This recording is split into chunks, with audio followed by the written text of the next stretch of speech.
I don't remember exactly when it happened, but I'd guess it was around October or November of 2023. It was one of those nights where the air outside felt cold, but not too cold, and the heater inside was running on full blast. I'd just been on Xbox with my friends, laughing and chatting. It was just after midnight, and I had my window wide open. The heater was pumping out so much heat that I was practically sweating, even though the outside air had a chill to it. I didn't think anything of it. My window is the only one in my room, and I always sit right next to it. It's a small neighborhood, quiet. There was a sense of calm, even in the dead of night. But then, just as I was talking to my friends, I heard it. A scream. It wasn't like anything I'd ever heard before. It wasn't the usual noise you hear in a neighborhood at night, like the sound of a cat or someone shouting in a drunken stupor. No, this was sharp, raw.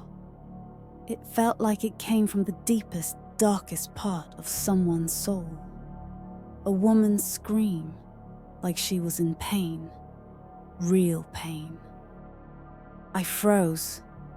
My friends were still talking on the mic, but I was stuck, confused. It wasn't that I was scared, really. I live in a decent neighborhood, a good one. So, at first, I brushed it off. I figured it was just some late-night drama, maybe a neighbor having a fight or something. But as I sat there, the sound lingered in the back of my mind. A few minutes later, I heard it again. This time, I paid more attention. The scream was unmistakable, but it was different, more desperate. It felt like it was coming from the house across the street, just a little to the left. The house was small, a single story, but I couldn't quite place the details. I couldn't tell who was living there at the time, but it wasn't the first time I'd heard strange noises around that area. That night, I didn't hear the scream again. I shrugged it off, told myself I was imagining things, and eventually went to bed. But the next day, it still bothered me. I couldn't shake it. Weeks passed. Life carried on as usual. Then one afternoon, I was sitting in my front living room. My view is pretty clear from where I sit. Across the street, a single-story house. To the left of it, another single-story house, much like the first. I remember staring out the window absent-mindedly when I saw something strange. A cop car was parked in front of the house on the left. The same house where I'd heard the scream. My heart dropped. I had lived in this neighborhood my entire life, and in all those years, I had never once seen a cop car in front of anyone's house. It was unnerving. I tried not to jump to conclusions, but my mind raced. Who needed the cops? Why was the police car sitting there, idle, so late in the day? I kept my eyes glued to the window, pretending I wasn't too curious. The cops were talking to someone now. The woman who lived in that house. I knew her well. Well, as well as you could know a neighbor. She had a young husband, and they had a baby boy. The husband worked manual labor, and she stayed home with the baby. They were a normal family, happy. But the moment the cops started walking up to the door, something shifted in the air. The atmosphere felt heavier. The officers knocked, and I could see them talking to her. There was a sheet of paper in their hands, something that looked official. The woman looked distressed, more than I'd ever seen her. She kept her head low, as if she didn't want to make eye contact with anyone. Her posture slumped. She was no longer the happy, lively neighbor I'd once known. The cops didn't stay long. After a few minutes, they left. 2 days later, I saw a moving truck parked in front of their house. That caught my attention. I couldn't remember ever seeing a moving truck on the street. And to see it outside of that house was unsettling. Something was wrong. Why would they be moving out? Then it hit me. I started putting the pieces together. It was only then that I remembered the scream from weeks before. The realization was slow and suffocating. I dug into it. I used the Freedom of Information Act to request the police report for the case, though I didn't expect to find anything. What I found shook me to my core. It was a restraining order. The wife had put it on her husband. The details in the report were like something out of a nightmare. He'd been struggling with substance abuse, and things had gotten violent between them. My stomach turned. I had no idea. I had never seen anything out of the ordinary when I talked to them. I didn't hear arguments, didn't see signs of trouble, but as I thought back to that scream, everything started to click. That scream was her. She had been yelling for help. I felt sick. The thought that I had hurt someone in such desperation and not known what it was. It haunted me. And that scream, those screams, were now in my head, replaying over and over again. I had to wonder how long it had been going on. How long had she been trapped in that house, alone with him? I didn't want to think about it, but the images started to burn into my mind. Her small baby boy, caught in the middle of all this. The kid had big, curly blonde hair, the kind you want to run your fingers through. I'd seen him playing in the yard, smiling, laughing, completely unaware of the hell his parents were living through. I tried to help. I didn't know what else to do, so I bought the little boy toys. Small things. Maybe they wouldn't make a difference, but I had to do something. I couldn't just sit idly by, knowing what I now knew. Things got better for her, though. I don't know how, but eventually I heard less and less from that house. The husband was gone, and the wife and child were moving on. I wanted to believe things were better now, that she was free from the nightmare that I never even saw. But that scream, it lingers in my mind. Even though it was just a woman in trouble, I can't help but feel like there was something darker beneath the surface. Something twisted. Sometimes, late at night, when the world is silent and I'm alone in my room, I can still hear it. The scream. Soft, distant, like a ghost trapped somewhere in the air. I don't know if I'm hearing it from the past or if it's just my mind playing tricks on me. But sometimes I wonder if it was more than just a cry for help.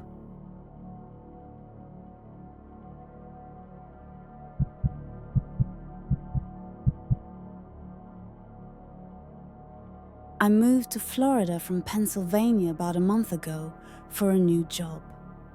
The whole thing was a bit overwhelming, leaving behind everyone I knew.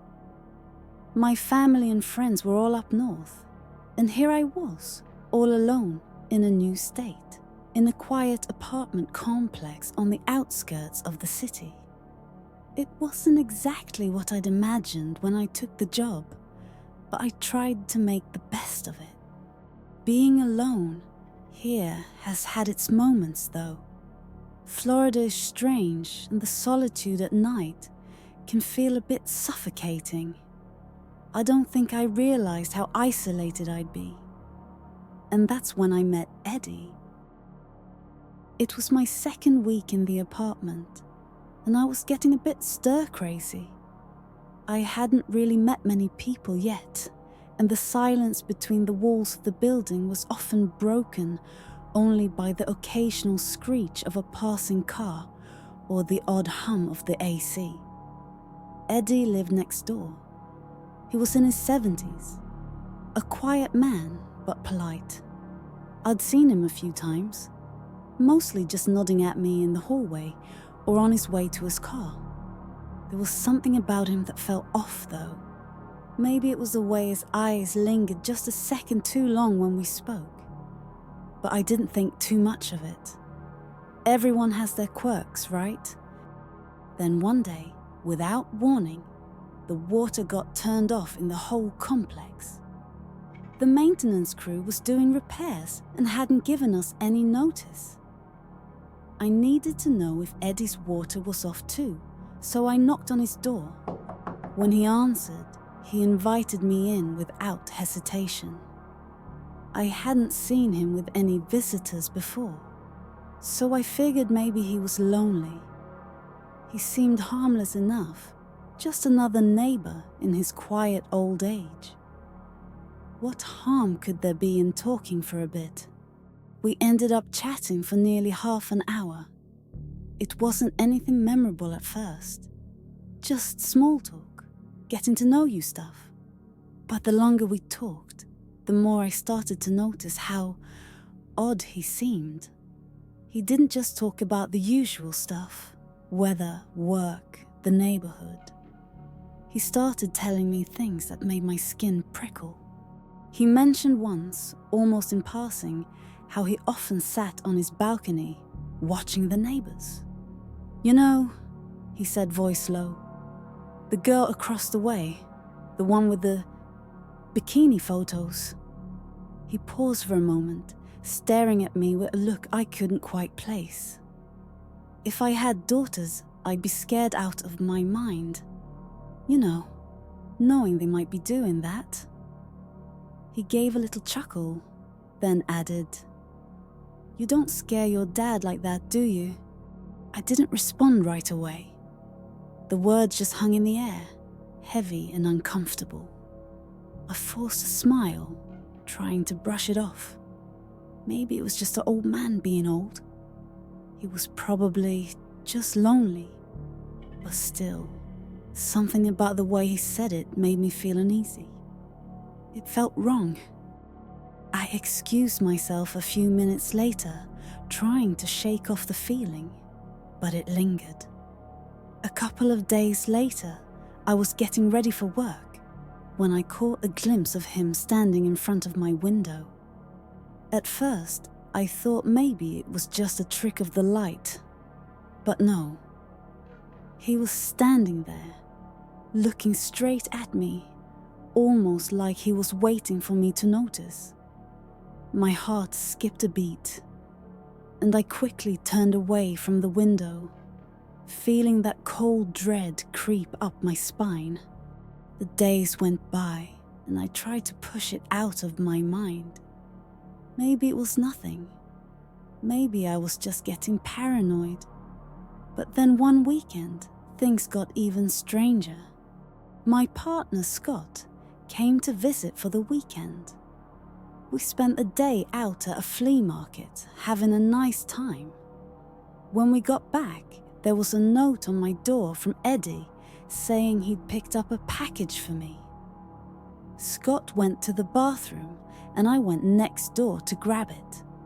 I knocked a couple of times, but there was no answer. The door was cracked open and I felt a weird sense of hesitation before I walked in. I had to grab the package, and it seemed fine to do that much. But then, just as I was about to leave, Eddie appeared at the door. He was wearing a bathrobe. And when I say robe, I mean a robe that barely covered anything at all. It was short, way too short. And the way he stood in the doorway made me feel trapped. He explained that he'd been in the shower, but I wasn't sure why he had to tell me that. There was something about his tone that sent shivers down my spine. Before I could even process it, he said, "Oh, by the way, you don't need to be quiet. If we're being too loud, just let me know." And then he looked me up and down in a way that made me want to crawl out of my skin. I didn't know what to say. I just nodded awkwardly, mumbled thanks, and rushed back inside. Scott was already sitting on the couch, looking confused at my reaction. It wasn't long after that things took a darker turn. One evening, I got home from work and noticed that the apartment office staff was standing on my landing. There were 3 of them. I didn't think much of it at first, assuming they were dealing with the palmetto bug infestation I'd reported a while ago. But when I reached the top of the stairs, they all looked at me with strange expressions. They asked me when the last time I saw Eddie was. I told them the last I'd seen him was about 2 weeks ago, when he'd helped me with the package. That seemed to satisfy them, and I went back inside. But then, just as I was starting to settle in, there was a knock on my door. A police officer stood there, asking the same question. When I answered, he said nothing, but his face was grim.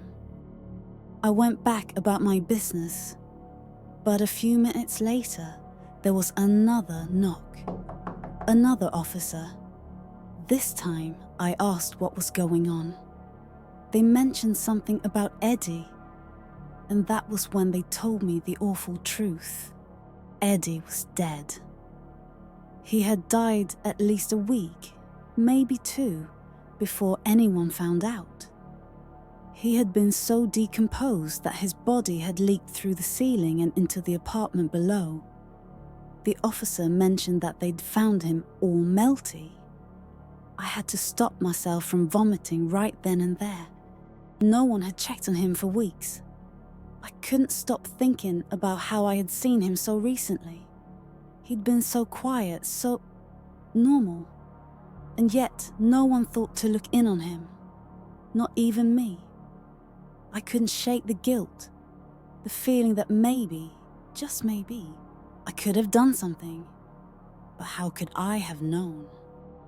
That night, after the police had left, I started hearing sounds coming from Eddie's apartment. At first, it was faint. A knock, a thump, a dragging sound. I tried to ignore it, but the more I heard it, the more it seemed like someone was still there. I heard it again the next night, and the night after that. Knocking, scraping, the floorboards creaking, as though someone was walking around. No one had been in that apartment for days. I couldn't get rid of the feeling that Eddie's presence was still in the building, that he was somehow still watching. His apartment was empty, but it felt like he was still there, just behind the walls. I didn't sleep that night, and the following morning I found something strange. A small black object on my floor by the door. It looked like a glove, an examiner's glove, still stained with what I thought was blood. The air felt colder now, and I couldn't bring myself to even look at Eddie's door. It was as if he'd never really left. The silence between us had always been unsettling, but now it was suffocating. I haven't been able to sleep since then. Every creak in the building, every shadow in my room, every knock at the door sends my heart racing. Eddie might be gone, but whatever was left of him, it's still here, and I don't think it's ever really going to leave.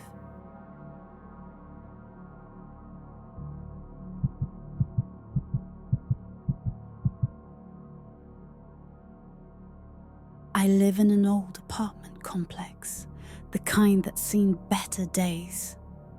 The walls are paper thin, and the pipes make this groaning sound every time the water is running. Like the building is complaining about something. Most of my neighbors keep to themselves, minding their own business, going about their lives.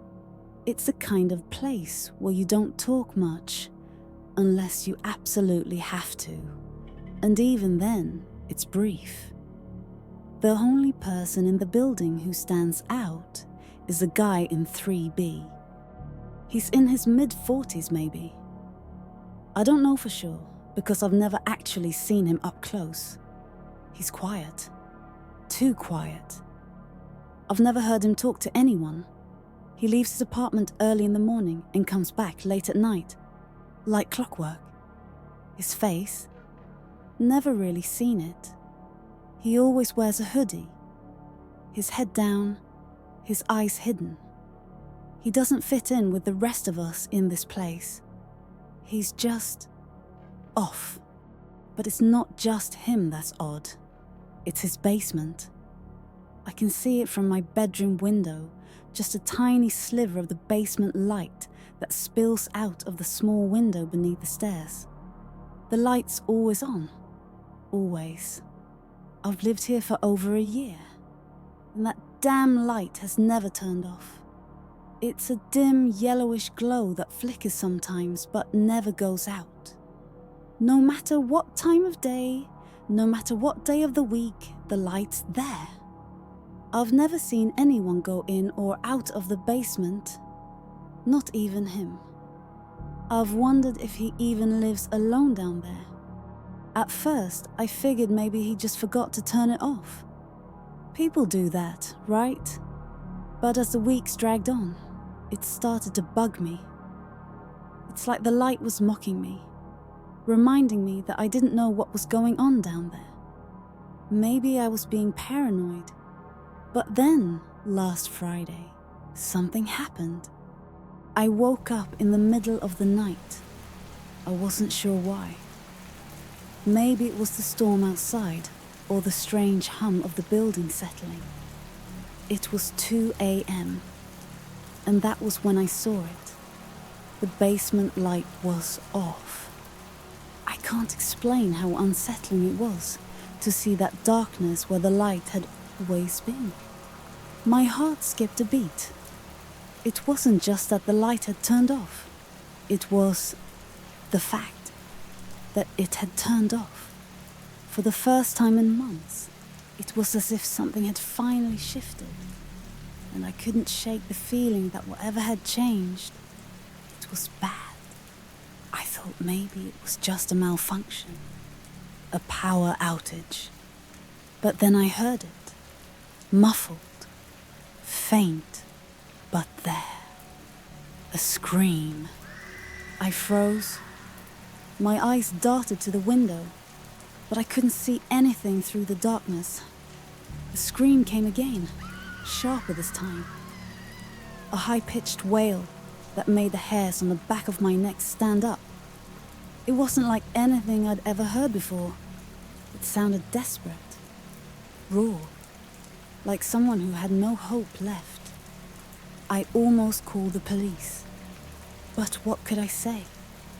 Hey, my neighbor turned off his basement light for the first time, and I think he's hurting someone down there. Who would believe me? I wouldn't believe me. I tried to shake it off. It had to be my imagination, right? Maybe the wind was carrying sounds from somewhere else. But then, there was a loud thud. A heavy crash, followed by dragging sounds. Slow, methodical. It sounded like someone, or something, was being pulled across the floor. My heart was pounding in my chest, and all I could do was stare at that window, the only connection I had to what was happening down there. Every minute that passed felt like an eternity. I couldn't move. I couldn't look away. And then I saw him. The man from 3B. He emerged from the basement door. His hoodie was pulled low over his face, but I could see the outline of him in the faint glow of the streetlights. He was carrying something, a large black bag. It was bulky, heavy, and there was a strange, unsettling glisten to it. The bag was stained, dark patches that looked like they'd seeped through the fabric. And then, as he walked past the dumpster, I saw it. The bag was leaking. Slowly, thick liquid dripped out of the bottom, splattering onto the ground. I wanted to scream. I wanted to run downstairs and confront him, to grab someone, anyone, to help. But my legs felt frozen. I couldn't move. I couldn't tear my eyes away from him. He looked around, checking if anyone was watching. His head jerked toward my window for a split second, and I felt my stomach drop. It was like he knew I was watching, like he could feel me. But then, just as quickly, he turned away and tossed the bag into the dumpster. The bag that had been leaking, that had been stained with something. And then he walked back toward the building, disappearing into the dark, like nothing had happened. The next morning, I went down to check the dumpster. I knew I shouldn't, but I had to. I had to know. I had to see if the bag was still there. It wasn't. It was gone. The dumpster was empty. I don't know what to do now. Part of me wants to forget about it, to convince myself that it was all in my head, that I misheard the screams, that the bag was nothing but some trash, that I'm just overreacting. But every time I close my eyes, I hear that dragging sound. I can still hear the scream, faint but clear in my mind. I don't know who or what was down there, but I know that something happened in that basement. And now, when I hear noises in the walls or in the night, I wonder if I'm safe. I wonder if he's still down there, in the basement waiting. I don't know what kind of person could do something like that, but I know that I don't want to find out. The worst part? I haven't seen him leave the building since that night. Maybe he's still here. Maybe he's always been here. Maybe he's waiting for the next one. I can't shake the feeling that I'm being watched, that someone is standing just outside my door, listening, waiting. And I don't know how to make it stop. I don't know if I'll ever feel safe again.